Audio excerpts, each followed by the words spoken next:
कबीर सोया क्या करे, सोए होए अकाज। ब्रह्मा का आसन डिगा, सुनी काले की गाज। सोबन में ना खोइए, जन्म पदारत पाए। चरण दास कह जागिए, आलस सकल गवाए। सोबन में ना खोइए, जन्म पदारत पाए। चरण दास कह जागिए, आलस सकल गवाए। आलस सकल गवाए।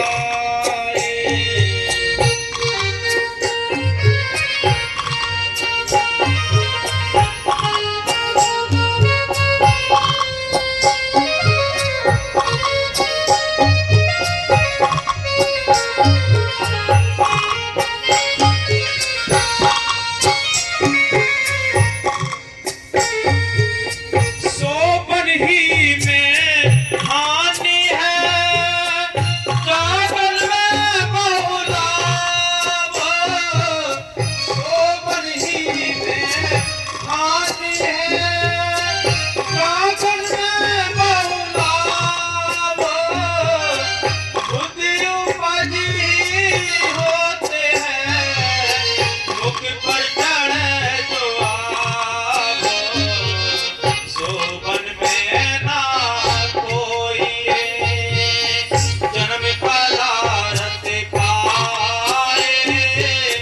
चरण दास कह जागिए, आलस सकल गवाए। क्या कहते हैं? कहते हैं आलस जब ये स्मरण का टाइम आता है, जो दुश्मन नेगेटिव पावर बैठी है हमारे सिर पर, वो क्या कहते हैं कि आज नहीं, सुबह कर लेंगे, कल कर लेंगे भजन, कल कर लेंगे सेवा, कल सत्संग में चले जाएंगे। इससे ये अच्छाइयां वो छीनती रहती है, वो बुराइयां इसके अंदर वो डालती रहती है।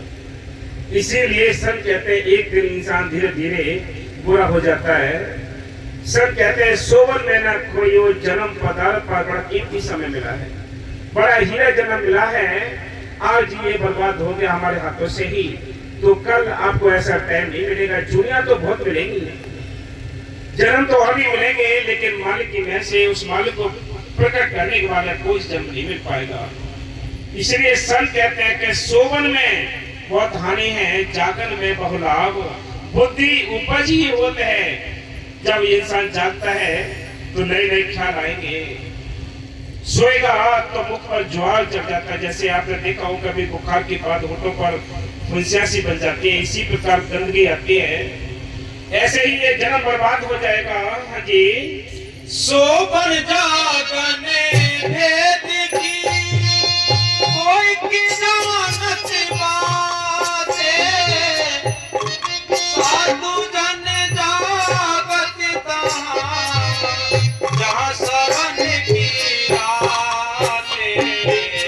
सोबन में ना खोइए, जन्म पदारत पाए।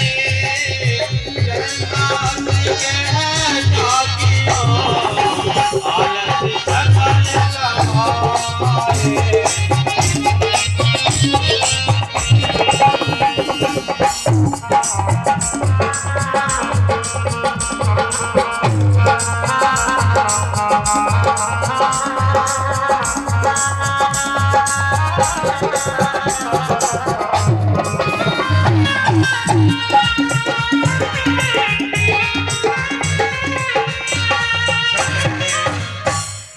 संतों ने हमें जगाना भी सिखाया है, चलना भी सिखाया है। वो क्या कहते हैं, एक बार का टाइम, मस्ताना जी के टाइम की बात है। बाबा जी यानी चरण फेरी में किसी गांव में घूम रहे थे। एक हलवाई अपनी दुकान पे पालती मार के बैठा हुआ था। मस्ताना जी बोले कि देखो भाई ये कितना भजन कर रहा है, इसमें रात का 1 बज रहा है। वो हाथ जोड़कर बोला कि साईं जी मैं भजन नहीं कर रहा हूं, मैं तो अपने ये मिठाई की दुकान है, अपना सामान बेच रहा हूं। कि फिर तो भाई भजन कब करता होगा? किसी भजन तो मेरे को टाइम मिलता नहीं, बहुत कम टाइम मिलता है। अब आप देख रहे हैं कि 1 बजे मैं बैठा हूँ, 2 बजे घर पहुंचूंगा, नाश्ता पानी खाना खाऊंगा, वही 2, 2:30, 3 बज जाएंगे। 2-1 घंटे सोऊंगा, फिर सुबह उठ जाऊंगा, फिर आ जाऊंगा यहाँ। फिर भजन कब करेगा? का टाइम ही नहीं है जी। ठीक है भाई, तेरी मर्जी, टाइम नहीं है तो। कुछ समय के बाद उसमें फालिश गिर जाती है। जब फालिश गिरी, अब 4 पाई पे लेटा हुआ था, ना इधर को उठने का ना इधर उठने का, करवट भी नहीं ले सकता। 8-10 दिन हो गए, बड़ा परेशान। फिर एक दिन बाबा मस्ताना जी फिर स्वप्न में आए और बोले अब तो तेरे पास बहुत टाइम है भाई, अब तो तू भजन कर। माफी मांगी, फिर थोड़ा सुधार हुआ। इसलिए संत कहते हैं जिनको नाम मिला है, याद रखो, आप नाम को छोड़ सकते हैं लेकिन ये नाम नहीं छोड़ेगा आपको, ये खाल उतार लेता है। जिसने नाम दिया है वो नाम देना भी जानता है तो जपाना भी जानता है। जिस तरीके से जपोगे सुख पाओगे, संतों ने लिखा, ये साफ फैसला है। थोड़ा सिमरन बहुत सुख, यानी थोड़ा सिमरन करोगे सुख बहुत मिलेगा। ये मारे घर सब कुछ देने को तैयार बैठा है। आप अपने रास्ता बदल के तो देखो, उसके बल को तो देखो, वो काम करता नहीं करता है, वो हर समय काम करता है। पहले भी उसने द्रौपदी की लाज रखी, मीराबाई को बचाए, प्रहलाद को बचाया, आज भी वो काम करने वाला है। हाजिर नाजिर है, जिंदा राम है, जिंदी ताकत है। बाबा मेरी साथी ये फूल दिखाया करते थे, बार बार कहते थे भाई ये कहां से कलर आया है, कहां से इसकी कटिंग हुई है, कहां से इसके अंदर इत्र डाले हुए हैं, सेट कहां से पड़ा है। ये मिट्टी के अंदर से सारी चीज आती है, रंग भी मिट्टी के अंदर से आ रहा है, इसकी कटिंग भी मिट्टी के अंदर से आ रही है। कहां उसकी यानी कारीगर बैठे हैं। इसलिए संत कहते हैं ये राम है, जिंदा राम है, जो आपकी इस बाड़ी को चलाता है। उस बाड़ी के होते हुए आंखें देखती हैं, कान सुनते हैं, मुंह बोलता है, हाथ पैर चलते हैं। ये राम अंदर बैठा है, राम निकल जाता है तो मुर्दा हो जाता है। फिर मुर्दे के पीछे पीछे जाते गए, क्या कहते हैं, राम नाम सत्य है, सत्य बोल मुक्त है। वो मुर्दा इशारा दिलाता है, इसको समझाता है कि मेरे अंदर ये राम नाम की जो करंट थी, सत्य थी, वो निकल गई है। मैं 4 कांधों पे शमशान के लिए जा रहा हूँ। तुम्हारे अंदर तो वो सत्य ताकत बैठी हुई है, उससे रिश्ता जोड़ो, उससे काम लो, उस संतों की तलाश करके नाम लेकर नाम का अभ्यास करो, उस सत्य ताकत के जरिए अपना ये मोक्ष प्राप्त करो। ये काम करना था, ये काम नहीं किया, नीतियों में फंस गए, पाखंड में फंस गए। हाँ जी, जो जागे हरे भक्ति में सोई उतरे पारे। देखो भक्ति की बातें जीवन ऐसे गुजार दिया तो ऐसी और गुजारेंगे नहीं। जो बीती सो बीत जाने दे, कर आगे की सोच। जो बीत चुकी है उसको बीत जाने दो। थोड़ी बहुत बची है उसको बचा लो भाई, थोड़ी बहुत बची है उसको बचा लो, उसको राम नाम की भक्ति में लगा लो। नहीं, ये भव सागर बहुत बड़ा है, बहुत गहरा है, बहुत चौड़ा है, इसमें आपको किनारा हाथ नहीं आ सकता। इसलिए संत कहते हैं ये भव सागर में हमारी नाव पड़ी है, इसको उस पार ले जाने के लिए आपको संतों की आवश्यकता है, किसी खेवट की आवश्यकता है। जब तक खेवट नहीं होगा, उसके हाथ में पतवार नहीं होगी, ये नाव भव सागर से पार नहीं लगेगी। कितने आप अगर चतुराई है, कितने आप ऐसे वाले हैं, कितने आपको बुद्धि है, कुछ भी ये काम नहीं आने हैं, याद रखो। हाँ जी, जो जागे हरि भक्ति में सोई उतरे पारे। जो जागे संसार में भव सागर में खारे। अब ये बात अटल है, ये संतों के फैसले अटल हैं कि जो जागे गुरु भक्त में सोई उतरे पार है। जो गुरु भक्ति के लिए जाग गए, जो अपने राम नाम का सौदा करने के लिए जाग गए, जो परमात्मा की दौलत को इकट्ठा करने के लिए जाग गए, वो भवसागर से पार हो गए। बाल्मीकि ये भवसागर में डूबते रहे, गोते खाते रहे। जो जागे संसार में, जो जागे संसार में भवसागर में पार है। जो संसार के लिए जागते हैं जो संसार के लिए जागते हैं वो आखिर में अपने आप को धोखा पाते हैं। संत कहते गुरु के लिए जाग कर तो देखो, भक्ति के लिए जाग कर तो देखो, सिमरन के लिए जाग कर तो देखो, कितनी फौलादी ताकत अंदर प्रकट हो जाती है। राम सब के अंदर है, किसी एक की यानी जायदाद नहीं है वो, ना कोई एक भी हिंदू मुस्लिम का, वो सबका है। ये तो बाहर बनाए हैं हिंदू धर्म या ये सारे चारों धर्म हैं, ये बाहर बनी है, रीतियां भी बाहर बनाए हैं। जिन्होंने मौके के संतों की तलाश करके मौके का फायदा उठा लिया वो भाग्यशाली है, बाकी रीतियों में उलझ जाते हैं, बन जाते हैं। इसलिए याद रखो वो हाजिर नाजिर जिंदा राम तुम्हारे अंदर बैठा है। जो जागे संसार में वो भव सागर में खुआरे, जो जागे गुरु भक्त में उसके लिए बल्ले बल्ले होनी है। हाँ जी, जो जागे संसार में भव सागर में कौन मानेगा? कोई किस्मत वाला मानेगा, सब नहीं मानेंगे इस बात के लिए। इसलिए संत कहते हैं ये बात, ये वचन, ये शब्द उनके लिए चोट मारेंगे जिनके अंदर कुछ दर्द होगा, उनको भी दर्द होगा, क्योंकि जिनके संस्कार अच्छे होते हैं उनको ये मन की बातें चर्चाएं अच्छी लगती है, बाकी किसी को बात अच्छी नहीं लगती।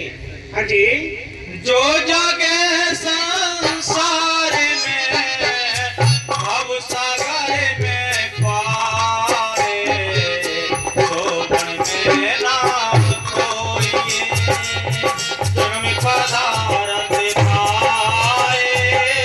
चरणदास के जागियो आलस सकल गवाए।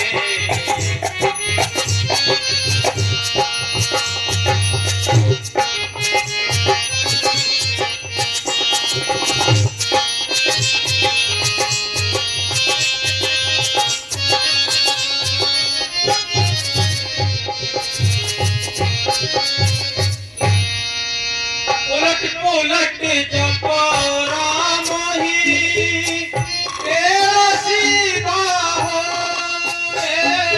हाँ देखो कितनी छूट दे दी आपको। जैसे कोई कंपनियां होती हैं अपना कोई प्रोडक्ट जब बेचती है तो एक के साथ एक फ्री होता है, और भी इनाम दे के बैठ गया तो याद रख में हार जाएगा, तो आगे चलता रहे। इसलिए संत कहते हैं ऐ इंसान आगे बढ़ते रहो, अगर ठोकर लगती भी है, बैठ भी जाते हो, पीछे को वापस मत आओ, आगे को बढ़ो, तो एक दिन जीत हो जाएगी। ये रूहानियत का जो मार्ग है बड़ा खतरों से खाली नहीं है। ये कदम कदम पे हमें डर गिरने का, ठोकर लगने का रहता है। इसलिए संत कहते हैं हिम्मत ना हारो, आगे बढ़ते रहो, तभी सफलता हाथ आएगी। जी, उलट पुलट जपो राम ही तेरा सीधा हो। या सफल नहीं जाएगा कैसे ही लोग कोई, सोबर में ना कोई जन्म पदारथ पाए। चरणदास के जागियो आलस सकल गवाए, आलस सकल गवाए। नाम ले बैठे चलते सोए। और कितनी रियाद कर दी। पहले तो कहा कि जैसी भी हो हिम्मत ना हारो, लगे रहो। और भी रियाद कर दी है। क्या रियाद कर दी कि खाते पीते सोते जागते हर समय उसकी यादगिरी चिंतन बनाए रखो। जो आपको नाम मिला है ये बहुत खंड ब्रह्मांडों का ये बहुत बड़ी शक्ति लिए हुए, लेकिन इसमें से निकालोगे उस शक्ति के लिए तभी पता पड़ेगा, नहीं तो कुछ पता नहीं पड़ेगा।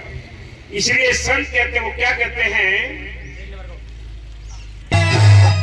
बैठे चलते सोए सदा पवित्र नाम है, करे उजिया कोई सोबर में ना कोई जन्म पदारथ पाए।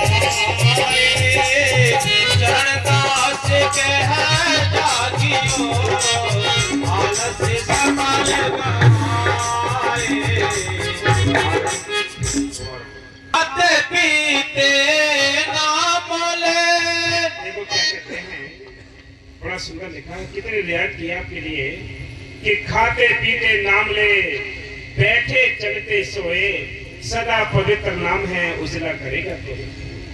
धोबी के पास जो कपड़े जाते हैं वो सारे ही गंदे होते हैं, कोई भी प्रेस का साफ कपड़ा नहीं जाता। इसी प्रकार संत कहते हैं कि संतों के पास भी हम सब गंदे कपड़े हैं। उनका काम है हमारी कूटा काटी करके साफ करके निर्मल, हम जो कमजोर हैं और निर्मल करके अपने घर ले जाने का कार्य करते हैं।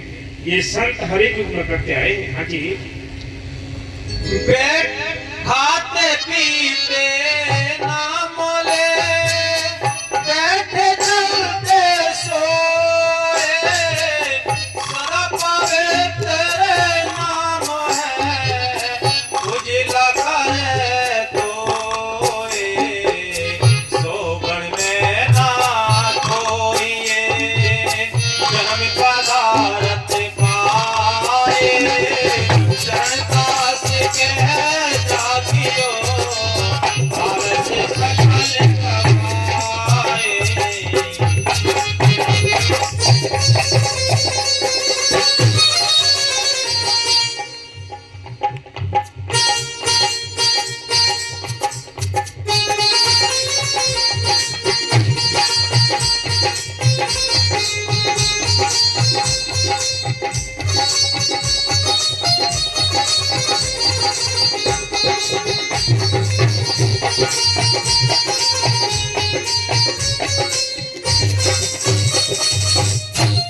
दिन को हरि सुमरन कर, रैन जाग कर ध्यान, दिन को हरि सुमरन कर, रैन जाग कर ध्यान, भूख राखे भोजन करो, अज शोभन की बाने, शोभन में ना कोई, जन्म पदारथ पाए, चरणदास के जागियो, आलस सकल गवाए। बाबा बड़ी शादी समझाया करते थे। कभी के बताते हैं ये 3 टाइम रोटी खाता है, 4-5 बार चाय पीता है और सिमरन के टाइम ये अकड़ जाता है। ये मन की चाल है। लेकिन संत क्या कहते हैं कि थोड़ा सिमरन बहुत सुख जो कर जाने कोई, कि थोड़ा सिमरन सुख बहुत होता है। कब होगा कि थोड़ा खा। और मस्तानी जी कहते थे कि थोड़ा खा तेरी भले की कहूँ, थोड़ा सो तेरे भले की कहूँ, थोड़ा बोल तेरी भले की कहूँ। ये संतों के फैसले हैं। इसलिए संत कहते हैं, हाँ जी, मर्यादा की ये कही, इनको कैसी नींद, शास्त्र लगाने का गया ही ये को बींद, शोभन में ना कोई, जन्म पदारथ पाए, चरणदास के जागियो, आलस सकल गवाए।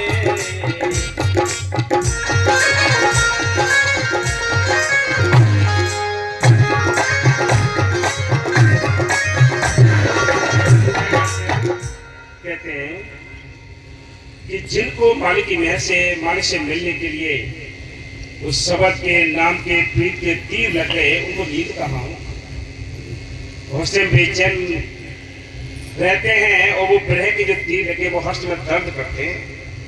इसलिए संत कहते हैं कि इस प्रेम के बारे में भी संतों ने लिखा है कि जिस दिन ये प्रेम पैदा होगा उस दिन एक पैर आपका इस मृतलोक में होगा और एक सचखंड में होगा।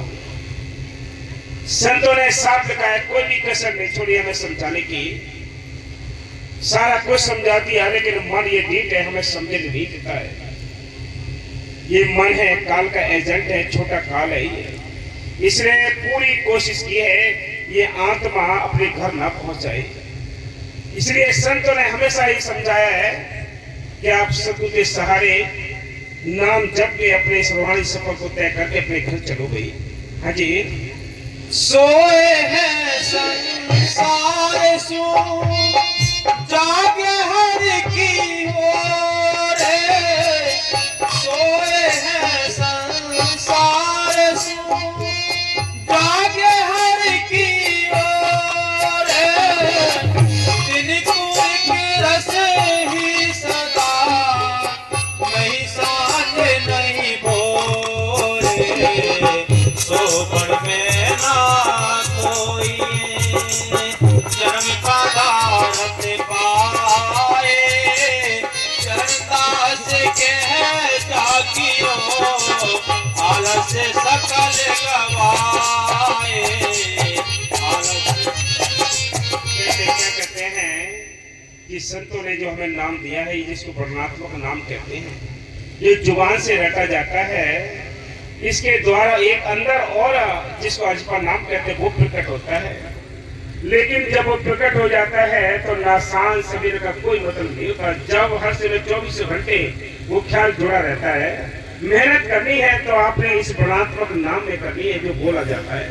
इसमें मेहनत पूरी हो जाएगी तो याद रखो मालिक की मेहर से वो अजपा नाम अपने आप अंदर से प्रकट हो जाएगा। कोई फर्क नहीं पड़ता, फिर न सुबह शाम का फर्क पड़ेगा। फिर तो हर समय ख्याल जुड़े रहते हैं। उस चीज को प्रकट करने की जतन करना चाहिए। हाँ जी। उनको नींद ना आ पाई राम मिलन की जीते, उनको नींद कहाँ सकती है जिनको मालिक से मिलने की चाह लगी, जिनको मालिक से मिलने के लिए ख्याल जुड़ गए, उनको नींद कहाँ सकती है। कोई लाख कोई समझाए छोड़ सकता है। किसी शराबी को समझा दो वो आपकी बात को नहीं समझेगा, छोड़ नहीं सकता। सुल्फेबाज को समझाओ ये सुल्फा नहीं छोड़ सकता। ये कैसे रंग लगे हुए हैं, कैसे ये रंग चढ़े हुए हैं, इसलिए संत कहते ये रंग बहुत गहरे हैं। हाँ जी। शोभना सुख सेज पे मलिक हर सुमीते, शोभन में ना कोई धर्म का दारत पाए, चरणदास के जागियो आलस सकल गवाए। क्या कहते हैं कि मालिक की मेहर से ये आलस छोड़ना है। आपको नाम जपने के लिए चुस्ती चाहिए। जब तक चुस्ती नहीं होगी तब तक आप सिमरन और सेवा कर नहीं सकते। आपको चित्त लगाना ही पड़ेगा। कहते हैं कि उनको नींद न आवही राम मिलन की जीत, सोवे न सुख सेज पर। यानी ऐसा नींद को छोड़कर किसको सौंपे, कैसे उसको नींद आ सकती है। ये प्रेम पैदा कीजिए, आप ये भय पैदा कीजिए। जब तक भय पैदा नहीं होगी बाहर की इन बातों से कुछ नहीं बनता है। बाहर के आपके पास कितने का चतुराई कोई भी काम की नहीं है। आप कितने भोले हो, कितने दीन हो, कितने आप मासूम हो, तब कहीं जाकर मालिक अपनी रहमत बरसाएगा। याद रखो मालिक की घर से हीरा जन्म मिला है। अच्छे कार्य करके अपने घर चले की कोशिश करो।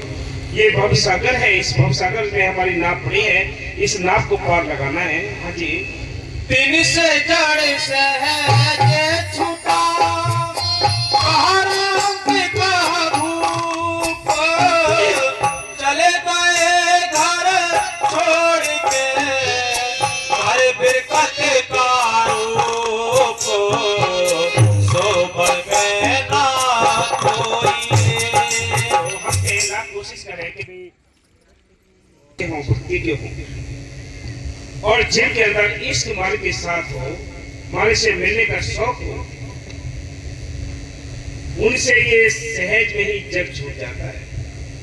जैसे राजा पीपा को शौक लगा था भक्ति का। जब भक्ति का शौक लगा रविदास की शरण में रहकर नाम जपा। बलक बुखारी का बादशाह इब्राहिम जिसको भक्ति करने का शौक था, कबीर साहब की शरण में रहकर नाम जपा। राजपाट छूट गए, फौज फौजा छूट गई, धन दौलत छूट गई, तभी तो लिखा है चले गए घर छोड़कर धन बरकत का रूप के, यानी वृद्ध हो गए, भेष रख लिया, यानी फकीरी का भेष रख कर निकल पड़े। बोलो क्या वापिस आए वो? अभी हमें बैराग नहीं हुआ, अभी हमें वो शौक नहीं लगा। जिस दिन ये शौक लग जाएगा, ये खटपटे ही मिट जाएगी, फिर मालिक की रजा में रहना हम सीख जाएंगे। हाँ जी, चले गए घर छोड़ के बिरकत का रूप, सोबर में ना कोई जन्म पदारत पाए, चरणता से कह चालियो बालक सकल गवाए। कहा कि ठीक है भाई चलते हैं, एक शर्त है हमारी कि क्या उन्होंने जिससे वो गुदड़ी सिल रही थी, यानी कपड़ा जिस सुई से सिल रहे थे, वो सुई उस दरिया में, उस नदी में डाल दी और उसे कहा कि ये सुई ला निकाल के दे दो। वो लोग बोले सभी कि जी महाराज एक सुई की बात करते, हम हजारों सुई आपको दे देंगे, आप चलो अपने राजपाट के लिए संभालो। कि नहीं, ये सुई चाहिए मुझे जो महल में फेंकी है, ये तो मिल नहीं सकती, पता नहीं कितनी गहराई में गई है, कितनी कीचड़ में है ये, तो नहीं जाएंगे हम भाई, अगर ये सुई निकाल कर दे दोगे हम चलेंगे आपके साथ। कि जी ऐसा तो हो ही नहीं सकता, बाहर से सुई बहुत मंगवा देंगे आपको। दोनों ने एक मछली को तवज्जो दी, मछली उस सुई को लेकर बाहर आ गई किनारे पर, उन्होंने उसके मुंह से सुई निकाल ली। कहा कि हमने यही सीखा है फकीरी लाइन में, कवि साहब की शरण में रहकर ये चीज सीखी है, ये तुम्हारे पास है क्या? क्या तुम्हारे राजपाट में ये चीज मिलेगी? आपका एक एक श्वास का भजन, ये भक्ति सेवा व्यर्थ नहीं जाती है अगर चित्त लगा के करोगे तो बहुत कुछ मिलता है। कमी है तो हमारे भजन स्मरण में कमी है, कमी है तो हमारे भक्ति भावना में कमी है, आस्था में कमी है, विश्वास में कमी है, तभी हमारे काम नहीं होते हैं। न जिनको आस्था है, हमारी की मेहर से देखो बैठे हुए हैं रूप किशोर जी, रूप किशोर जी बैठे हैं। कुछ समय पहले की बात है, माल की मेहर से बहुत भोलापन, भक्ति में खूब बढ़ चढ़कर हिस्सा लेना, सारे काम हुक्म से भी करने, पढ़ाई भी अच्छी की, अब सर्वे से 2-2 4-4 सर्वे से पीछे पड़ी हैं। लेकिन क्या घटना घटी थी, चारपाई पर सोए हुए थे, चारपाई पे सोए हुए थे तो जो काला नाग होता है जिसको छतरी कहते हैं, उससे भी ज्यादा एक जहरीला सांप और होता है जिसको कान गड़ार कहते हैं, यानी देहाती भाषा में वैसे शायद उसको करेक्ट कहते हैं। वो बातों में चलती है, उसने चारपाई पर चढ़कर रूप किशोर जी के कान में डस लिया। अगर पैर में काट लेते बंद लग जाते, हाथ में काट लेते बंद लग जाते, अब कान में कैसे बंद लगे ये बताइए आप। और इतनी जोर से उसने अपने दांत कान में यानी गड़ा दिए कि जबरदस्ती सांप को पकड़ के ऐसे खींच के फेंकना पड़ा। कुछ समय के बाद ही बेहोश हो गए। सतगुरु की मेहर थी, सीधे मुरादाबाद हॉस्पिटल में गए। इतना जहरीला सांप होता उससे बचता कोई नहीं है। और देख लो कहाँ काटा, मेरा कोई इंतजाम ही नहीं हो सकता, मौत थी। लेकिन उस सतगुरु ने कितना बड़ा कीमती अपना पैगाम दिया, अपनी दया मेहर बख्शी, ये हम सबको समझा दिया, सिखा दिया कि देखो मालिक काम करता है, नहीं करता है। ये नहीं समझो आप पहले भी काम करता है, आज भी काम करता है। तो होश आया था, उस सांप को इतना जहर था। और आज मालिक की मेहर से देखो सर्विस भी लगी है, 2-2 3-3 सर्विस है, छांट लो, कोई सी सर्विस ले लो, दिखा दो भी, दर्शन दे दो। पहले भी काम किए हैं, ये फोटो लेके इंटरनेट वीडियो बना है। ये हाजर जिंदाराम काम करने वाला है। और भी आपको घटना बताएं, 10 जनवरी की घटना है। हमारे एक रिश्तेदार हैं जो पुलिस में हैं। 10 जनवरी की घटना थी, बड़ा ठंड का मौसम था। किसी ने उनको हाथ देकर रोका और कहा कि ये जो सामने जो जा रहे हैं 2 लड़के, ये बदमाश हैं, इन्होंने मेरे मोबाइल छीना है और मेरी पिटाई की है। उन्होंने क्या काम किया, वो 2 लोग थे मोटरसाइकिल पर। उन्होंने उस थोड़े से अंधेरे में यानी अपनी मोटरसाइकिल दौड़ाकर उन दोनों को आगे से घेर लिया। एक का गरेमान पकड़ लिया और एक हाथ में हैंडल था मोटरसाइकिल का। उस बदमाश ने अपनी जेब से 315 का जो तमंचा होता है, उसमें राइफल की गोली होती है, सभी जानते हैं राइफल की गोली होती है। उसने क्या काम किया कि यहाँ जहाँ नेम प्लेट होती है, यहाँ सीधी गोली मार दी सीने में। 2 जैकेट पहने हुए थे, 2 जैकेट पहने हुए थे, दोनों जैकेटें जल गई, छेद हो गया। और जब तलाशी ली गई तो वो गोली जो राइफल की है वो घूम घाम के टूली पर रखी हुई थी। ना कोई जलन हुई, ना कोई जख्म हुआ, ना अंदर घुसी। किसने रोकी गोली? हो हैरी जिंदाराम, हैरी वकील साहब मेरे साथी बोलो।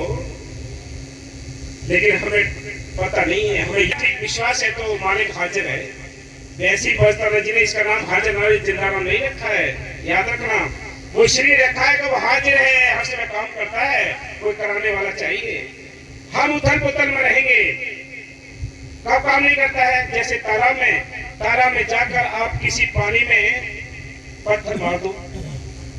जब पत्थर मारोगे उस पानी में तरंगें शुरू हो जाती है, पानी हिलना शुरू हो जाता है। जब हिलना शुरू हो जाएगा तो आप शकल देखेंगे तो शकल नजर नहीं आएगी, उस पानी में आपकी शकल कम नजर आएगी। जब वो तरंगें स्थिर हो जाएंगी, पानी रुक जाएगा, तब आपकी शकल उसमें दिखाई देगी। इसी प्रकार जब तक हम अंदर से भाग में लगे पड़े हैं, इधर उधर निंदा चुगली बैर विरोध में लगे पड़े हैं, तब तक आपको अपनी शकल नजर नहीं आएगी, मालिक नजर नहीं आएगा। इसी प्रकार संत कहते हैं भक्ति की तो बात की बात है, तो रहना सीख लो, इस भक्ति मार्ग में चलना सीख लो, तब कहीं जाकर तो सफलता मिलेगी। स्थिर हो जाओ, जब तक स्थिर नहीं होगे कुछ नहीं बनेगा। मस्त हो जाओ, मालिक के नाम को हर समय चलते फिरते उठते बैठते याद करते रहो। हाँ जी, बंद कर दे।